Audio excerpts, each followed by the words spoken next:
Welcome back to the Basketball Romantic with MBK. This is episode 4. At the time of this recording, the Cavs just finished beating up the Raptors for Game 7, and round 1 is completely over. All the games are finished now, and the noise has officially settled. And I have to be honest, round 1 was not expected at all. I did have the Pistons in 6, and they won in 7 today after coming back from a 3-1 lead. Two 3-1 leads were blown, one of them being blown by the Celtics. And I had the Celtics as my finals pick.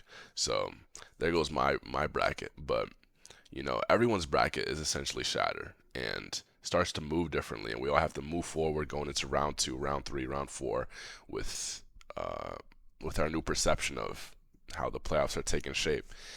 And what I realized about round 1 is it's easy to ignore some of the team's flaws in the regular season.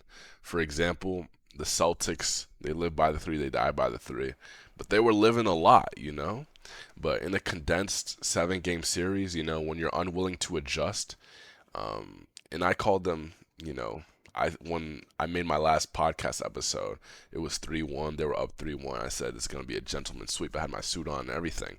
But the truth is, what we understand in the regular season, that logic doesn't always follow in the postseason. And you can't really predict the playoffs. You can only interpret your perception of the team. And the perception I wanted to have of the Celtics were a juggernaut, with 2 All-NBA players, Jason Tatum coming back from the Achilles looking really, really good.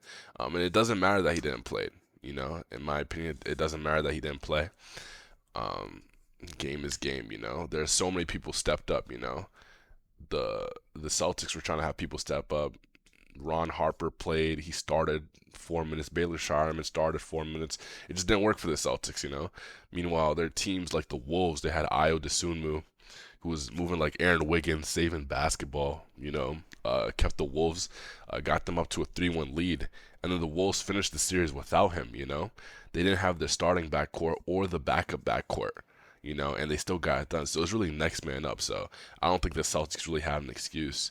And I was wrong about that, and I was wrong about the Nuggets. Like, I had Celtics versus Nuggets in the final, so if you want to click off this video just because of that, I can't even front you. That's real as hell, man.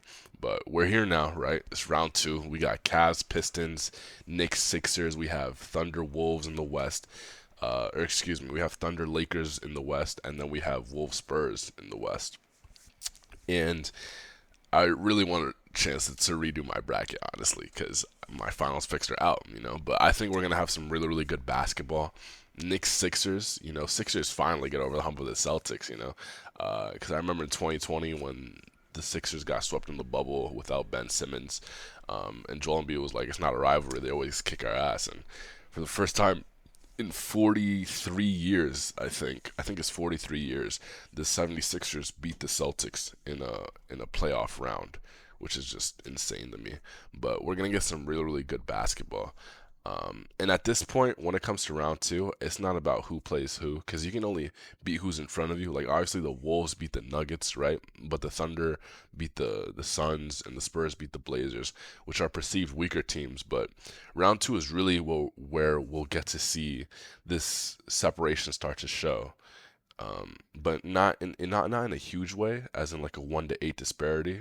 Not Pistons Magic 1-8, but more so the Thunder Suns disparity. But you'll see like small incremental like differences. You'll see, hey, this team can execute better than the next team, and talent won't always prevail in this scenario because, like I said, in the playoffs you have to throw out all logic. I mean, Celtics blew a 3-1 lead. Nuggets got cooked without Ant, and even while Ant was there, it wasn't a healthy Ant, And this is really where players are made, because as the basketball romantic, as much as I do like to showcase my basketball acumen or whatever, the truth is round 1, every team wants to have their own star player, and it takes a star player to be in round 1, Every team with a star player essentially was in round 1, or in the play-in. So Bam playing, LaMelo playing,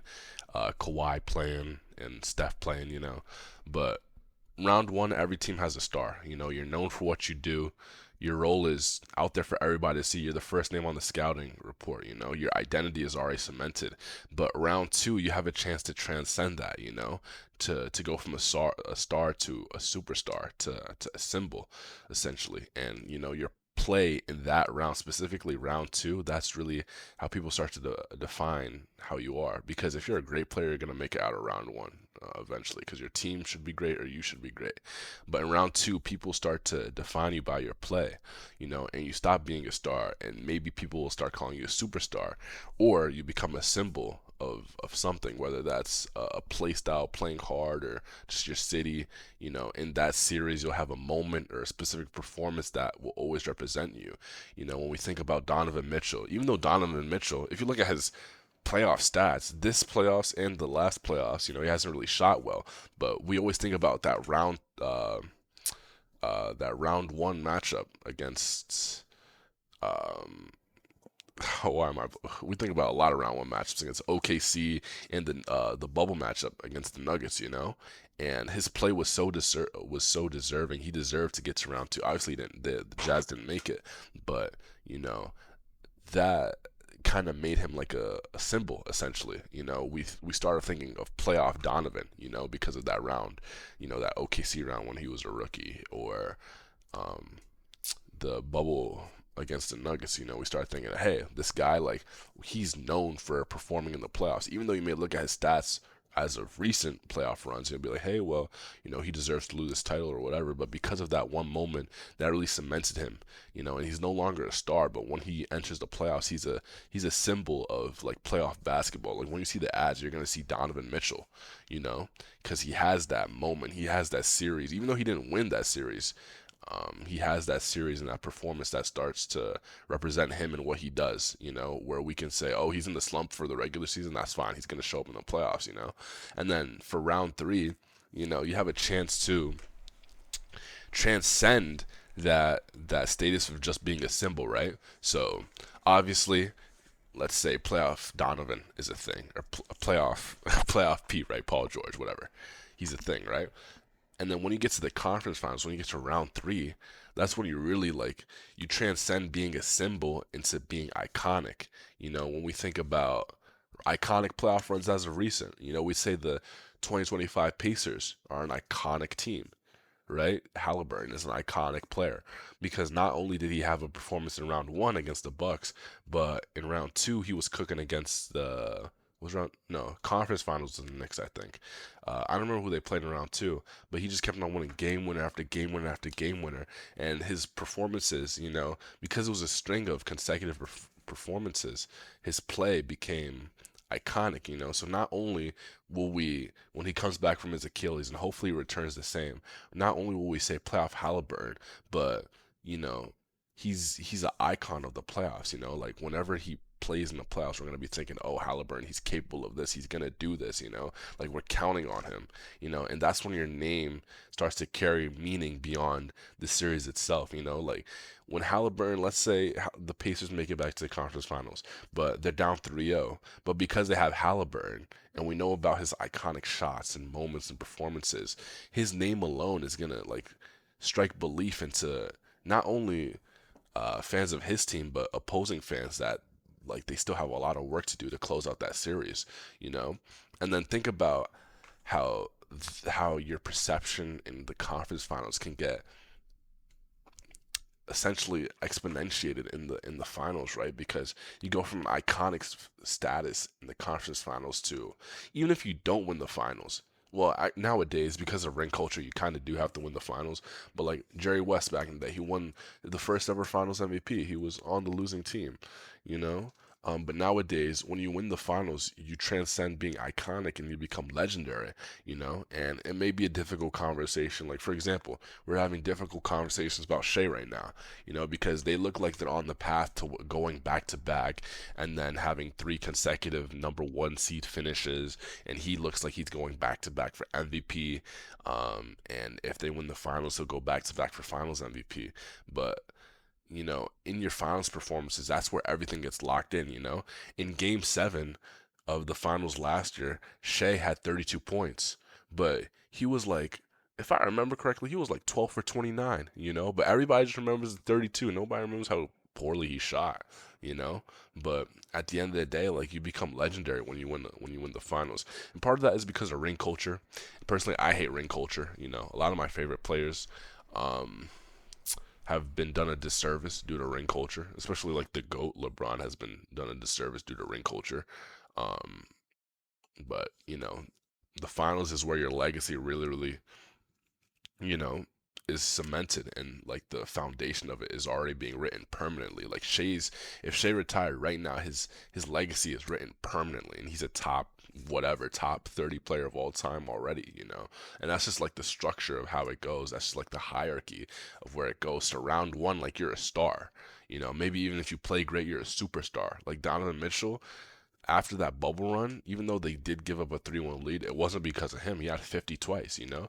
That's where people started thinking about him as a superstar, you know? And even though he's low key because he's played on two small market teams, people think of Donovan Mitchell as a superstar, right? And then round two, you become like a symbol of like the playoffs, you know? You think about like KD, like take the Warriors out of it, right? But think about KD on the Nets, right? Like KD is symbolic for having like a heroic fight, you know, in the Nets versus Bucks series. You know, everybody was out. Well, no, Kyrie was out. Joe Harris was he was there. He was there. And James Harden, you know, he was on a bum hamstring trying to tough it out, but ultimately he was a negative. But it was just KD, but KD is symbolic for like that struggle, you know, essentially. And then the conference finals, you know, you start being iconic. Like we start looking at, you know, the totality of your playoff run from round one to round two to round three as, you know, not just coincidental or a one-time playoff run, but as a pattern, as who you are. You know, we think of Halliburton. Whenever he comes back to the playoffs, if he shows himself to be the same person, you know, which I think he will be, I think he will come back as the same player. We're just gonna be like, oh, Halliburton in the playoffs, that's just him. You know, he's just gonna show up. Even though half the time he had like 8 points or shot really poorly, you know, if he missed his first shot. But when it gets to the conference finals, that's when we see your play as a pattern now, for better or for worse. You know, and then the finals, like you're just legendary, essentially. And everybody who wins the ring, you come into legendary status. Shea, legendary, you know. Jason Tatum, legendary. Even though Jalen Brown, in my opinion, should be in like this conversation too, but because he's always been seen as 1B and he has that beef with Nike and yada yada yada, you know, I think he could be legendary too. Essentially, Jokic, legendary. Even though people have him on fraud watch, but at this end of the day, like Rudy Gobert is a four-time Defensive Player of the Year. You know, um, but 2022 Steph, obviously legendary. 2021 Giannis, like everybody who wins a championship is legendary, you know. And I wish I'd be able to say like, oh, Halliburton legendary. I wish he was able to drop like 45 in Game 7, even if win or lose, you know, and be like, oh well, Halliburton is legendary. Well, obviously he tore his Achilles and whatnot, but at the end of the day, you know, the playoffs aren't always clean. The bracket breaks. You know, you may have both of your finals picks lose in the first round, as did I. But, you know, at the end of the day, it's about the players, and round one is full of stars, but round two is full of the superstars who are capable of becoming symbols, whether that's in their small market teams, becoming franchise legends, or playoff myths in the future and whatnot. You know, these players don't do it just because they dominate, but because of how they respond to pressure. Right? When we look at Cade Cunningham coming back up from 3-1 down against the Magic. He dropped 45 and then dropped like 38 and 32. This is how he responds to pressure, you know? And that's how you become symbolic, essentially. And that's what makes round two different because round two is full of top players who are able to do that. Cade's able to do that. Shea's able to do that, you know? We assume Wemby's gonna be able to do that. We know Ant's able to do that. Hopefully he's able to play and the MRI is clean. You know, round two isn't honestly. It might be more cut and dry than round one. honestly, because round one you're able to see upset, but round two you're just most of the time you're just seeing juggernauts go at it, and there are levels to the juggernaut. There's the Thunder juggernaut, and then there's the Lakers juggernaut with Luca and Austin Reeves, offensive juggernaut, but Thunder are a complete juggernaut. It's not just about performance anymore, but round two makes it far easier for us to interpret how the series looks or how the series may go. Because when the Celtics were up 3-1, everybody's like, oh, 76ers are just done.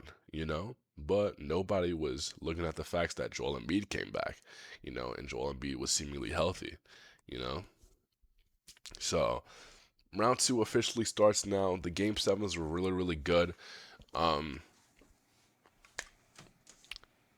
just finished watching Raptors, Cavs. Thank God the Raptors won. I do not want to see the I mean, thank God the Cavs won. I do not want to see the Raptors. Respectfully, you know, Cavs Pistons may be interesting, but I'll probably only watch the games that are in Detroit because Detroit has some of the best fans, honestly, and I love their chant and everything. Any game Eric Collins is on, I'm gonna watch. But I'm super excited for round two. LeBron plays tomorrow. Brunson tomorrow. Brunson and Embiid, a Subway Series. You rarely get Subway Series in basketball. Usually that's a baseball thing, but in basketball, I think it was 2 years ago, or was it last year we got Knicks and Sixers again?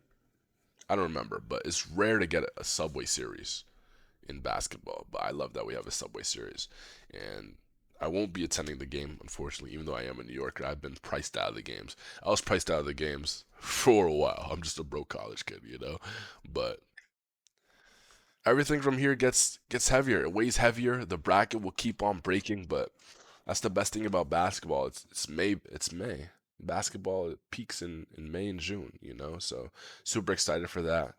I appreciate all of you tuning in. This is episode 4 of the Basketball Romantic, and this is there's much more to come. There's much more to come. Stay tuned. Thank you. I really, really appreciate y'all. Take care.